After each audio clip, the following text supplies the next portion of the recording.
Mua buka më jep fryrje doktoresha dhe mund të shtoj 5 kg në javë, po hëngra bukën dhe makaronat. Sa ti heq, bie direkt.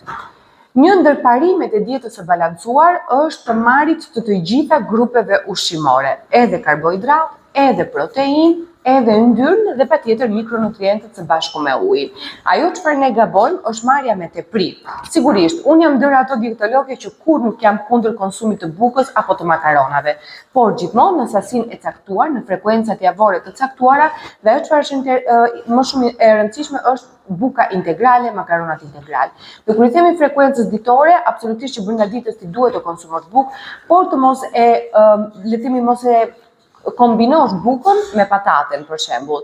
Pra, nëse ne duam të kemi një karbohidrat në një vakt, le të jetë bukë, le të jetë një dritë tjetër, le të jetë byreku nëse ti dëshirosh ta bësh në shtëpi, por jo disa karbohidrate bashkë, dhe aq më pak nëse ato janë karbohidrate të thjeshta, sepse ato e shtojnë peshën dhe krijojnë fryrje sepse janë të varfra në fibra.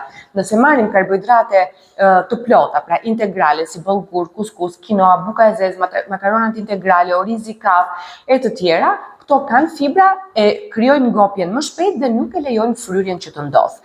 Sa I takon peshës pastaj, sigurisht nëse ti heq një sasi të mirë të grupit ushqimor, si kundër janë edhe karbohidratet, do të bësh atë që quhet deficit kalorik dhe do të biesh nga pesha. Por njëkohësisht do të humbasësh dhe mikronutrient që dritrat I kanë në përbërjen e tyre, dhe nëse ti nuk I merr, sigurisht do të kesh deficiencë më vonë.